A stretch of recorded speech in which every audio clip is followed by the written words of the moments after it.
Hello everyone, welcome back to study with Vidya. आज हम CSIR NET life science unit number 13 में applied aspect of biology का एक बहुत इंपॉर्टेंट टॉपिक डिस्कस करेंगे, DNA फिंगरप्रिंटिंग।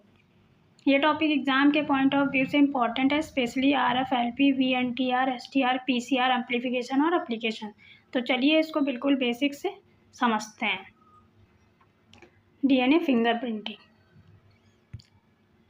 सबसे पहला समझते हैं कि DNA फिंगरप्रिंटिंग होता क्या है। DNA फिंगरप्रिंटिंग को DNA प्रोफाइलिंग भी कहा जाता है। इसका बेसिक प्रिंसिपल है डिफरेंट इंडिविजुअल के DNA में कुछ स्पेसिफिक रीजन्स का पैटर्न डिफरेंट होता है। हम सबका DNA अप्रॉक्सीमेटली बहुत सिमिलर होता है, लेकिन जीनोम के कुछ रीजन्स में सीक्वेंस या रिपीट नंबर डिफरेंट होता है। इसी वेरिएशन को यूज़ करके हम एक इंडिविजुअल को दूसरे इंडिविजुअल से डिस्टिंग्विश कर सकते हैं। बिल्कुल वैसे ही जैसे हमारा फिंगरप्रिंट यूनिक पैटर्न रखता है, DNA के स्पेसिफिक रीजन्स को पैटर्न्स भी इंडिविजुअल आइडेंटिफिकेशन के लिए यूज़ किया जा सकता है। तो आइए समझते हैं। DNA फिंगर और DNA profiling is process used to determine the nucleotide sequence it at certain part of DNA is that's unique in all humans.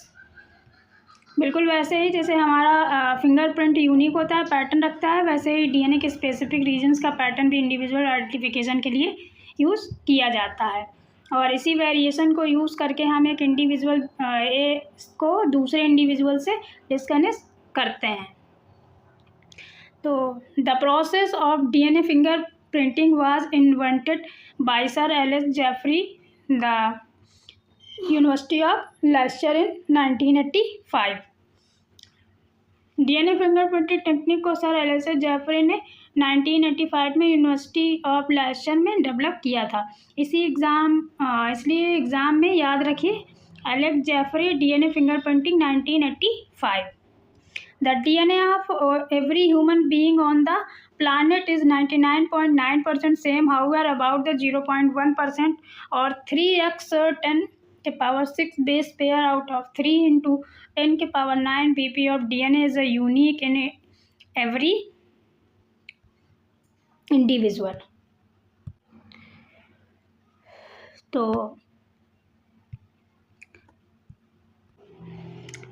जो DNA होता है एवरी ह्यूमन बींग्स में 99.9% सेम होता है और 0.1% डिफरेंट होता है, मतलब unique in every individual person. Human genome possess numerous small non coding but inheritable sequence of the bases which of the repeated many times.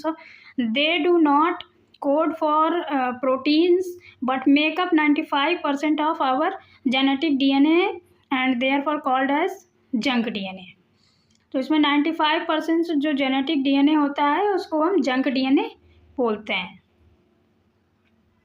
And they can be separated and satellite from the bulk DNA during density gradient configuration and hence called satellite DNA. अब हम जानते हैं कि ये satellite DNA क्या होता है। अब यहाँ से एक्चुअल कॉन्सेप्ट स्टार्ट होता है। In the satellite DNA repetition basis in the tandem depending upon length, base composition and number of the tandemly repeated unit satellites. DNAs have the subcategories like microsatellites and mini satellites. The satellite DNA so polymorphism. The term polymorphism is used when a variant at the locus is present by the frequently for more than 0.01 populations.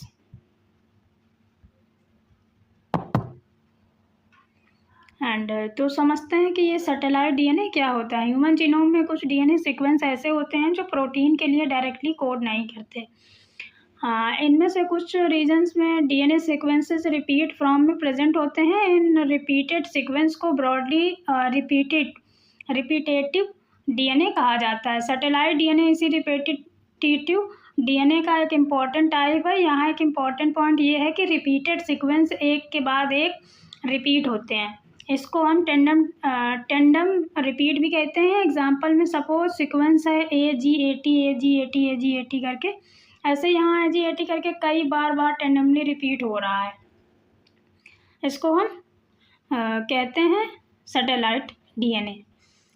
Satellite DNA is the so polymorphism. The term polymorphism is used to variant locus present in the frequently more than 0.01 population. Variants occur the mutation. These mutation in the non-coding sequence have followed up times of the basis DNA polymorphism variation genetic level arise due to mutation. The junk DNA regions are made up of the length polymorphism which show variation in the physical length of the DNA molecules.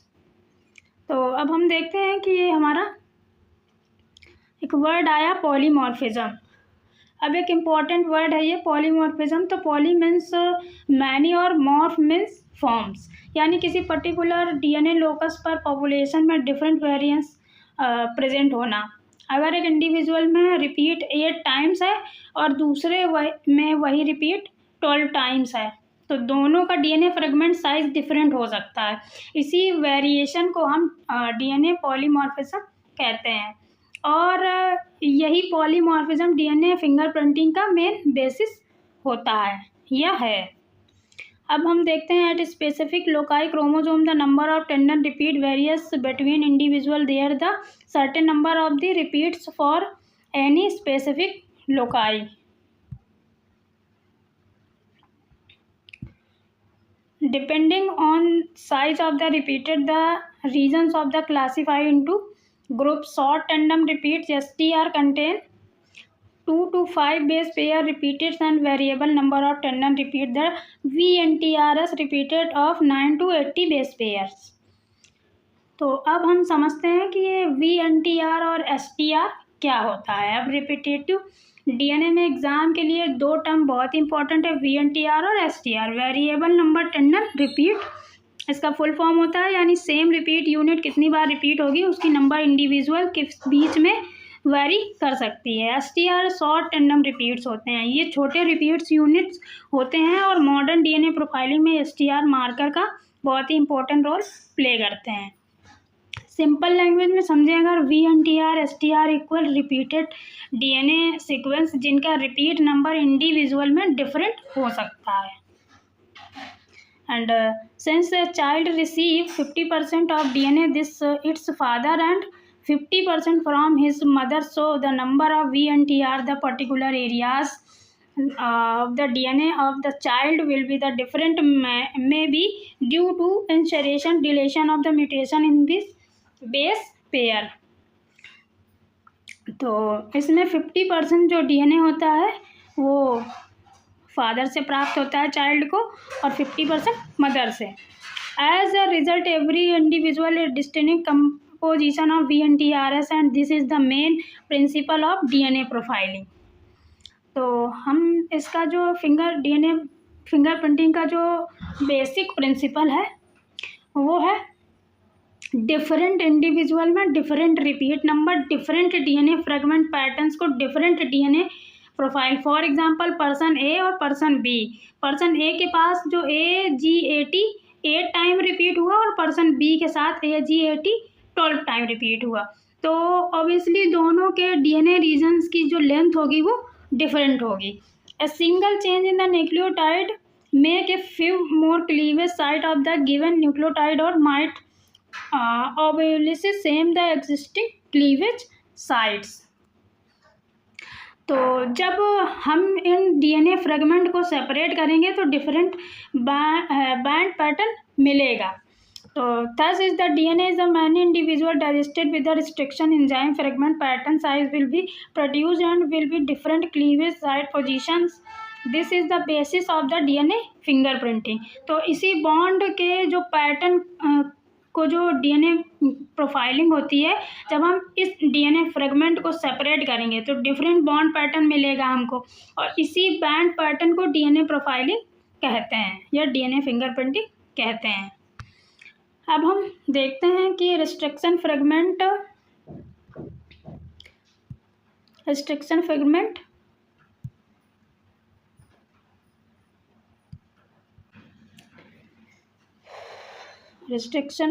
And polymorphism.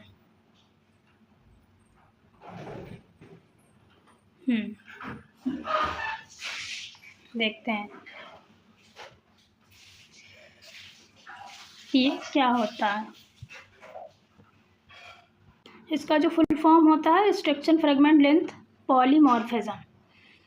तो RFLP में DNA को restriction enzyme से cut किया जाता है। इस first step is the process is the isolate DNA from the sample material to the tested in the sample size of the RFLP test must be large enough the paper result या proper result।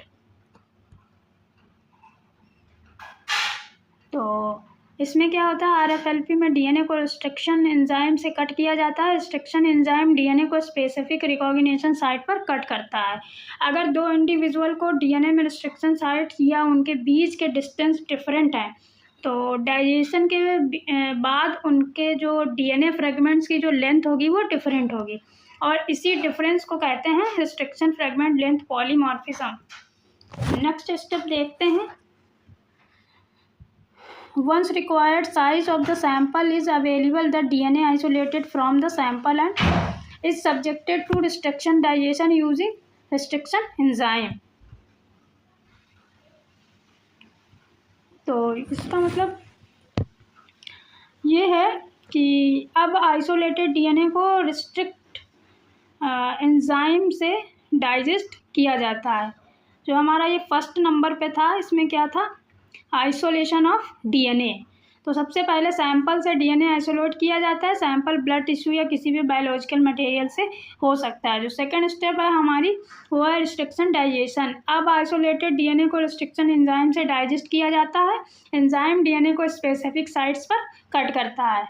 अब बात करते हैं step number 3 की। The digested DNA sample separated by agarose gel electrophoresis in which the DNA separated based on the size। Third step में हम देखेंगे कि इलेक्ट्रोफोरेसिस। अब जो डीएनए फ्रेगमेंट बने हैं उन्हें एग्रोस जेल इलेक्ट्रोफोरेसिस से सेपरेट किया जाता है। डीएनए नेगेटिवली चार्ज होता है इसलिए इलेक्ट्रिक फील्ड में पॉजिटिव इलेक्ट्रोड की तरफ से माइग्रेट करता है। जो स्मॉल फ्रेगमेंट होते हैं वो फास्टर मूव करते हैं और जो लार्ज फ्रेगमेंट होते हैं वो स्लोअर मूव करते हैं। इसी तरह साइज के अकॉर्डिंग फ्रेगमेंट सेपरेट हो जाते हैं। अब स्टेप नंबर 4 की बात करेंगे। The next step is the transfer of the separated DNA from gel slab onto the nitrocellulose membrane to hybridize with a labeled probe that is specific for the VNTR regions radioactivity labeled complementary sequence for VNT region nucleotides। तो इसका मतलब होता है कि अब separate इसमें southern blotting का use करके हम एक सेपरेट डीएनए को फ्रेगमेंट को जेल से नंबर मेम्ब्रेन पर ट्रांसफ़र किया जाता है। इस प्रोसेस को सदर्न ब्लॉट कहते हैं। इम्पोर्टेंट एग्जाम पॉइंट ये है कि सदर्न ब्लॉटिंग डीएनए स्लैब पर काम करती है, यह इसके बेस पे काम करती है। और नॉर्दर्न ब्लॉटिंग जो होती है वो आरएनए और western blotting protein. Step number 5 में हम समझते हैं। Step 5, this technique of transferring and hybridizing DNA onto nitrocellulose membrane is known as the southern blotting, a most widely use DNA detection techniques by molecular biologist. तो अब membrane पर एक specific labelled DNA probe add किया जाता है। Probe complementary sequence को identify करेगा। जहाँ प्रोब बाइंड करेगा वहीं स्पेसिफिक डीएनए फ्रेगमेंट डिटेक्ट होंगे। बात करते हैं 6 number. After the hybridization with the radioactive probe, the X-ray film is developed from the southern blotting and only the areas where is the radioactive probe binds will show up on the film। अब membrane पर classical method से radio active probe use करके x ray film पर bands detect किए जा सकते हैं। इसमें क्या होता है, फाइनली हमें एक कैरेक्टरिस्टिक बाइंडिंग पैटर्न मिलता है। अब बात करें 7 नंबर में हम करते हैं comparison. Now this band to compared with the other known samples will give the final result of the DNA fingerprinting. तो इसमें हम एक अननोन सैम्पल्स के बैंड पैटर्न को नोन सैम्पल से कंपेयर करते हैं। अगर पैटर्न्स मैच करते हैं तो सैंपल्स के सेम इंडिविजुअल सोर्सेस होने के एविडेंस मिल जाते हैं हमें यहाँ पर। ये है हमारा फाइनल रिजल्ट। तो अब हम बात करते हैं RFLP के एडवांटेज के बारे में। This is advantage. The RFLP is considered to be more accurate than the PCR mainly because the size of the sample used more use of a fresh DNA sample and no amplification contamination। तो इसमें क्या होता है कि accurate DNA profiling large DNA fragment को analysis कर सकता है। क्लासिकल डीएनए फिंगरप्रिंटिंग में हाईली इंफॉर्मेटिव टेक्निक्स होती है। बात करते हैं इसके लिमिटेशन की। The RFLP however longer time period to complete the analysis and is costly. लेकिन इसका लिमिटेशन भी है। Large amount of good quality DNA required, process comparatively slow है और सघन ब्लॉटिंग की रिक्वायरमेंट में टाइम और कॉस्ट ज़्यादा हो सकती है इसकी। अब हम बात कर लेते हैं PCR बेस्ड STR एनालिसिस की। ये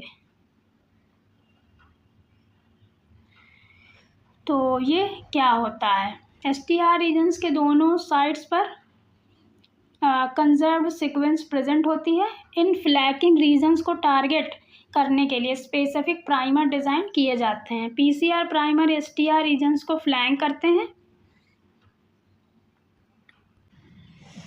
Thousands of copy particular variable region are amplified by PCR which forms the basis of the detection। तो मतलब PCR का जो बेसिस काम होता है हमारा पॉलीमरेज चेन रिएक्शन का, वो DNA के सिलेक्टेड रीजन्स की मिलियंस ऑफ कॉपी बनाना। Amplified by PCR which forms the basis of this detection। STR with a known repeated sequence amplified and separate using gel electrophoresis the distance migrated by the STR the examined। अब STR को PCR से कैसे amplify करते हैं? तो STR regions को दोनों sides पर कंजर्व सीक्वेंस प्रेजेंट होते हैं। इन फ्लैकिंग रीजन्स को टारगेट करने के लिए स्पेसिफिक प्राइमर डिज़ाइन किए जाते हैं। PCR प्राइमर STR रीजन्स को फ्लैंक करते हैं। PCR के थ्रू STR रीजन की बहुत सारी कॉपीज बन जाती है। The for amplification of the PCR synthesize the called primer specially design to the attach a highly conserved common non variable region of the DNA and flank the variable region of the DNA। And होता क्या है इसमें, फिर amplify product को size के according separate analysis किया जाता है। By the comparing to the STR sequencing size amplified by PCR with the other known samples will give the final result of the DNA fingerprinting। तो different repeat number की वजह से different individual के STR allele size different हो सकते हैं और multiple STR loci को एनालिसिस करके एक हाईली डिस्क्रिमिनेटरी DNA प्रोफाइल बनाया जा सकता है। अब PCR STR के जो एडवांटेज होते हैं वो क्या हो सकते हैं?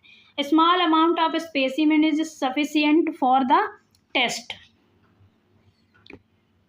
Very small amount of DNA is sufficient, इसलिए फॉरेंसिक सैम्पल्स में ये बहुत यूज़फुल होता है। सेकंड, टेक से शॉर्टर टाइम्स टू कंप्लीट।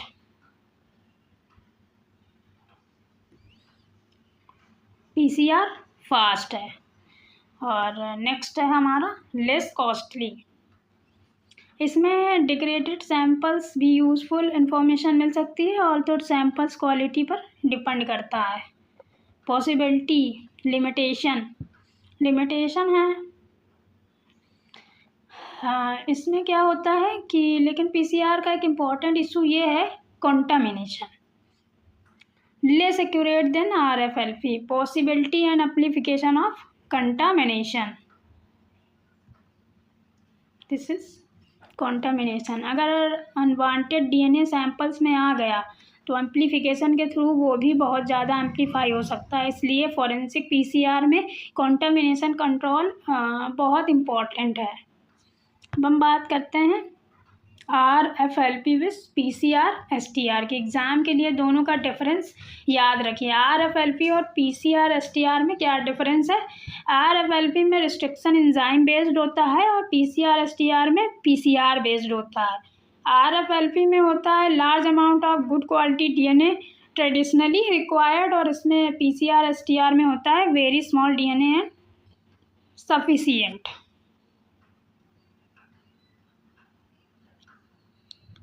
तो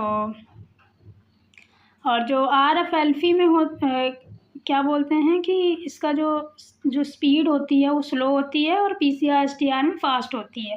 इसमें जो टेक्निक यूज़ की जाती है RFLP में सदर्न ब्लॉटिंग इन्वॉल्व होती है और इसमें एम्प्लीफिकेशन प्लस फ्रैगमेंट एनालिसिस, और RFLP में क्लासिकल मेथड यूज होता है और PCR STR में मॉडर्न फॉरेंसिक में वाइडली मेथड यूज होता है। एक सिंपल टिक, RFLP cut, separate, blot, detect, और STR PCR में एम्प्लीफाई, सेपरेट और कंपेयर। अब एम्प्लीफिकेशन ऑफ DNA फिंगरप्रिंटिंग देखते हैं क्या होती है। Application of the DNA fingerprinting. अब आते हैं सबसे इम्पोर्टेंट पार्ट पर, एप्लीकेशन। CSIR नेट में एप्लीकेशन से क्वेश्चन आ सकते हैं। Forensic science, DNA fingerprint is used scientists to distinguish between individual the same species only using only sample of their DNA. It's primary method of the identifying an individual. तो forensic science में biological material used DNA profiling are blood, hair, saliva, semen, body tissue cells, DNA isolated from the evidence. Sample can be compared through the VNTR variable number of the tandem repeats. Prototype, it is useful in solving crimes like murder and rape. तो इसके जो crime scene से biological sample मिल सकते हैं वो हमारे blood, saliva, hair and root, semen, tissue cells हो सकते हैं। इन सैंपल से DNA प्रोफाइल बना करके रेफरेंस सैंपल से कंपैरिजन किया जा सकता है। इसका यूज़ क्रिमिनल इन्वेस्टिगेशन और ह्यूमन आइडेंटिफिकेशन में होता है। अब हम बात कर लेते हैं पैटर्निटी एंड मैटरनिटी डिटर्मिनेशन की या टेस्टिंग की।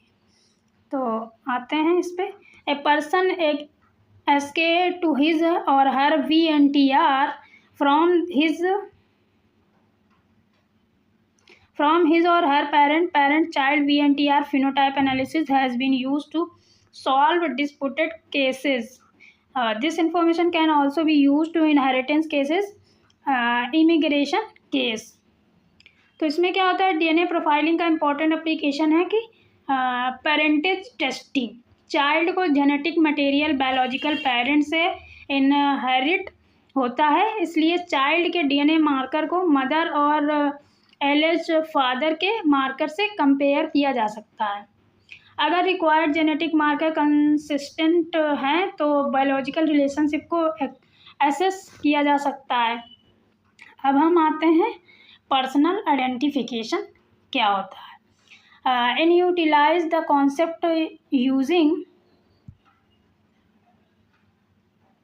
using the DNA fingerprints as a sort of genetic barcode to pinpoint individuals. DNA profile को एक टाइप के जेनेटिक आइडेंटिफिकेशन पैटर्न्स की तरह यूज़ किया जा सकता है। इसका जो यूज़ होता है वो मिसिंग पर्सनस के लिए, डायस्टर विक्टिम आइडेंटिफिकेशन के लिए, फॉरेंसिक आइडेंटिफिकेशन में हम यूज़ करते हैं जैसे केसेस में हो सकता है। अब हम बात करते हैं इनहेरिटेड डिसऑर्डर की, diagnosis of inherited disorder.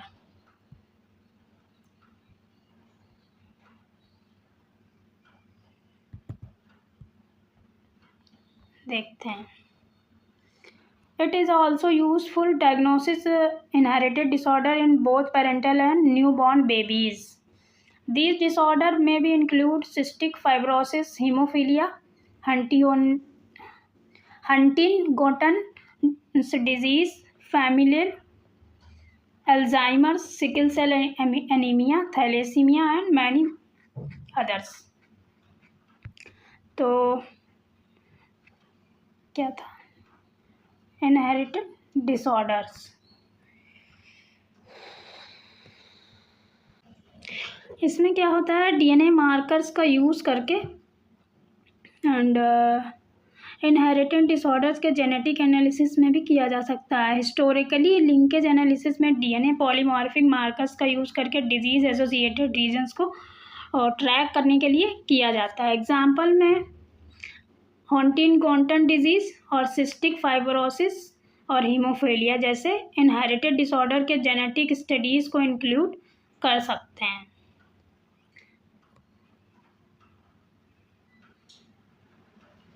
By the studying the DNA fingerprints, relatives who have the history of some particular disorder, DNA polyarray prototypes associated with the disease can be ascertained.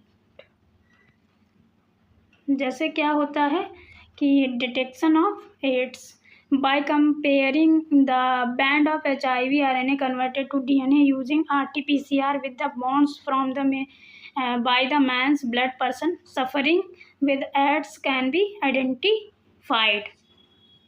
अब एक important correction भी याद रखिए कि DNA fingerprinting को directly AIDS HIV detection test नहीं माना जाता है। HIV इन्फेक्शन डिटेक्ट या मॉनिटर करने के लिए स्पेसिफिक डायग्नोस्टिक मेथड यूज़ होते हैं, जैसे HIV antigen antibodies test, nucleic acid testing including HIV RNA detection by molecular methods. इसलिए एग्ज़ाम में DNA fingerprinting HIV AIDS detection को जनरल एप्लीकेशन के रूप में बाइंडली मार्क मत करिएगा।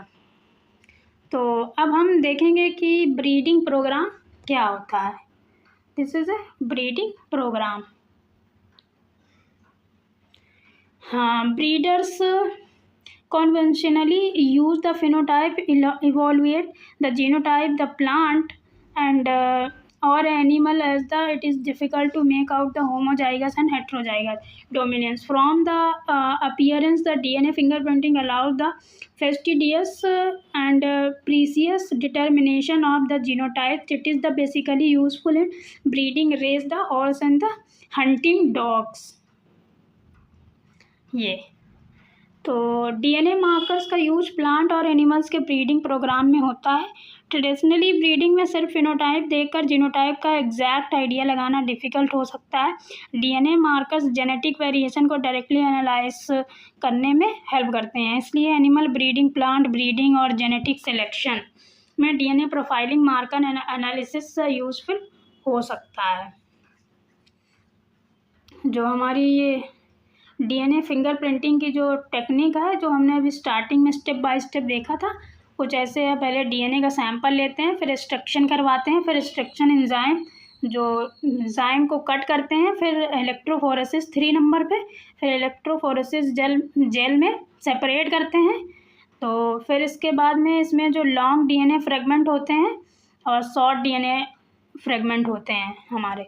तो जो लॉन्ग डीएनए फ्रेगमेंट होते हैं वो स्लोली मूव करते हैं और जो शॉर्ट डीएनए फ्रेगमेंट होते हैं वो फास्टली मूव करते हैं। फिर इसके बाद में इसको हम ट्रांसफ़र करते हैं मेम्ब्रेन में एक। फिर इसके बाद में इंक्यूबेशन विद द लेबल्ड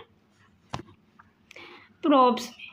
फिर इसके बाद में क्या होता है, फिर 6 नंबर पे एक्सरे की फिल्म होती है, इसमें हम डीएनए फिंगरप्रिंटिंग विजुअलाइज करते हैं।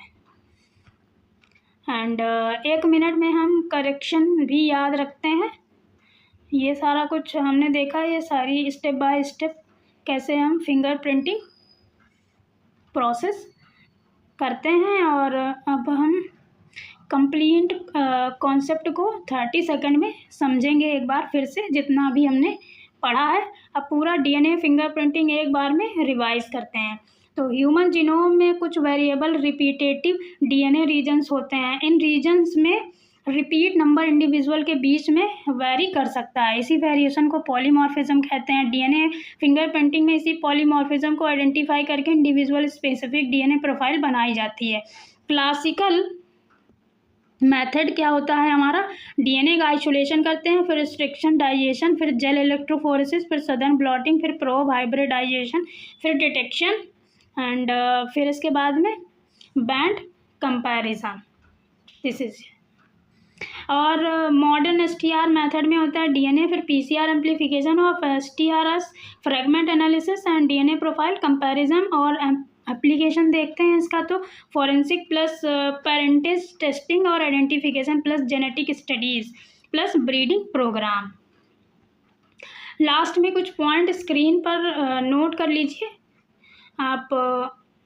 एलिक जेफर डीएनए फिंगरप्रिंटिंग 1985, ये आप लोग अपनी कॉपी में नोट करते चलिए, मैं बोल रही हूँ जो ये बहुत ही इंपॉर्टेंट है CSIR नेट के लिए। VNTR जो है हमारा वो वेरिएबल नंबर टेंडम रिपीट है, STR का मतलब होता है short tandem repeats. RFLP restriction fragment length, अगर आप लोगों ने शॉर्ट नोट्स हमें साथ साथ प्रिपेयर कर लिए हैं तो कोई बात नहीं, अगर नहीं किया है तो अभी आप लिख सकते हैं। सदर्न ब्लॉट में डीएनए डिटेक्शन होता है, PCR DNA amplification, STR PCR modern DNA profiling, polymorphism में variation among individuals population, forensics में इंडिविजुअल आइडेंटिफिकेशन के लिए यूज़ करते हैं, और parentage testing biological relationship assessment के लिए। ब्रीडिंग में क्या होता है, जेनेटिक मार्कर असिस्टेड सिलेक्शन और आइडेंटिफिकेशन, और सबसे इम्पॉर्टेंट डीएनए फिंगरप्रिंटिंग का फंडामेंटल बेसिस है डीएनए पॉलीमॉर्फिज्म। तो गाइस आज हमने CSIR NET life science unit 13 applied expected of biology के डीएनए फिंगरप्रिंटिंग को बेसिक से एडवांस लेवल तक समझा। अगर आपको ये एक्सप्लेनेशन यूज़फुल लगा हो तो वीडियो को लाइक कीजिए और चैनल को सब्सक्राइब कीजिए। नेक्स्ट वीडियो में हम इसी टॉपिक से related CSIR net level MCQ और प्रीवियस ईयर टाइप क्वेश्चन को सॉल्व करेंगे। Thank you so much for watching.